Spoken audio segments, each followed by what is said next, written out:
আমার নাম মোহাম্মদ আলিকুর রহমান। আসসালামু আলাইকুম। আমার নাম সুরাবিল আসলাত মাহমুদ। আমাদের প্রজেক্টের নাম হচ্ছে integrated death risk reduction system, বাংলায় সমন্বিত অনাকাঙ্ক্ষিত মৃত্যু ঝুঁকি হ্রাস। তো আমরা সমন্বিতভাবে ৩-৪ ভাবে আমরা এখানে মৃত্যু ঝুঁকিটা কমাচ্ছি। তো ফার্স্টে আছে আমাদের বিদ্যুৎ। আমরা জানি বিদ্যুৎ আমাদের জীবনে কত গুরুত্বপূর্ণ একটা জিনিস, বাট এই বিদ্যুতের যদি আমাদের মৃত্যুর কারণ হয়ে যাবে তাহলে কিন্তু সেটা আমাদের জীবনে বাজেভাবে একটা ইফেক্ট হচ্ছে। তো সেটা রোধের জন্য আমরা এই সিস্টেমটা ডিজাইন করেছি। তো যখন আমাদের অনেক সময় ঝড় বৃষ্টির কারণে দুটো তার একজাত হয়ে যায়, তো আমরা যখন আমরা যে সিস্টেমটা ডিজাইন করেছি, তো এখানে যখন আমরা দুটো তার একজাত হবে বিদ্যুতের লাইন অফ হবে, যার ফলে অনেক সময় দেখা যায় যখন বিদ্যুতের লাইন তার একজাত হয় তখন কিন্তু সেখানে খুলে নেয়। যখন বিদ্যুতের তার যখন একজাত হয় সেখানে দেখা যায় যে আমাদের বিদ্যুতের যে তারগুলো আছে সেটা ওভার মানে দুটো একজাত হয়ে যায়, গলে যায়। গলে যাওয়ার পর সেখানে যে আগুন ধরে যায়, বিভিন্ন ধরনের মানে ক্ষতির সম্মুখীন হয়। তো সেই রোধের জন্য আমরা যে সিস্টেমটা ডিজাইন করেছি, তো যখন তারটা একজাত হবে আমাদের বিদ্যুতের লাইন অফ হবে। তো দেখা যাচ্ছে আমাদের আগুন, আমরা জানি বর্তমানে আগুন আমাদের জীবনে কতটা গুরুত্বপূর্ণ একটা জিনিস, বাট এই আগুন যদি আমাদের মৃত্যুর কারণ হয়ে যায় তাহলে কিন্তু সেটা আমাদের জীবনে বাজেভাবে একটা ইফেক্ট হয়েছে। তো সেটা রোধের জন্য আমাদের এই সিস্টেমটা, এখানে আমাদের বাতিটা হালকা গ্লো করতেছে। তো এরকম সিস্টেম কিন্তু ঢাকা শহরে বর্তমানে পাওয়া যাচ্ছে। তো আমরা দেখতেও দেখি যখন আগুনের পরিমাণ বেড়ে যাচ্ছে, কেন বাড়ছে? সেটা বাড়ছে যখন আগুন ধরে তখন তার উপরে যেরকম কভার করা যায় এটা কিন্তু অতিরিক্ত তাপে গলে যায়। গলে যাওয়ার পর লাইফ নিউট্রাল একটা মানে আরো বড় করে আগুন ধরে।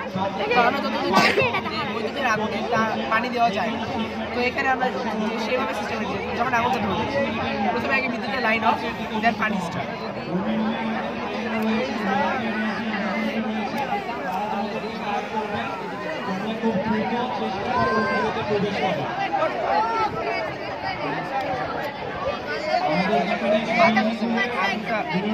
আগুনটা আসতে আগুন আসতে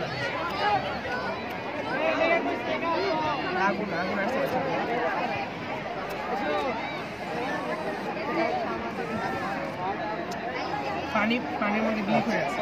আচ্ছা, এই যে দিলেন আগুন, ওটা কি এখানে সেন্সর দেয়া আছে? সে বুঝে কিভাবে? আইআর সেন্সর আমরা ইউজ করেছি। আচ্ছা, তো যার ফলে দেখা যাচ্ছে যখন আগুনটা ধরবে প্রথমে এক বিদ্যুতের লাইন হবে, যার ফলে সেই ইউনিট কিংবা সেই রুমটার কোনো ক্ষতি হবে না। আর দেখ পানি যখন স্টার্ট হবে, পানি যতক্ষণ চলবে যাবে ততক্ষণ আমাদের আগুনটা সম্পূর্ণরূপে না নিবে। তো দেখা আসে আমাদের সাপোর্ট একটা জিনিস। তো অনেক সময় দেখা যায় দুর্ঘটনার ফলে দেখা যায় যে আমাদের বিভিন্ন ধরনের রাস্তাঘাটে যখন গাড়ি চালায় দুর্ঘটনার পরিমাণ বেড়ে যাচ্ছে। তো সেটা রোধের জন্য আমাদের এই সিস্টেমে লাইনে চার্জার একটু অসুবিধা হয়েছে। তো যখন আমরা এটা করে চালাবো গাড়ি এটা চলবে, এটা না করা পর্যন্ত কিন্তু গাড়ি আমাদের স্টার্ট হবে। তো যখন আমাদের গাড়িটি স্টার্ট হবে তখন কিন্তু আমরা মানে জাগ্রত অবস্থায় যখন আমাদের চোখটা বন্ধ হয়ে যাবে, যাতে মানে আমরা যদি বাইরে কেউ ঘুমায় পড়ি সেই সময় অটোমেটিক গাড়ি এবং মানে রাস্তার পার্কিংয়ে যেখানেই থাক গাড়ি অটোমেটিক অফ হয়ে যাবে। আর যতক্ষণে সেই লোক, বর্তমানে আমরা হেলমেট অনেকে পরি না, আমরা এটা টার্গেট আছে হেলমেটও লাগানো।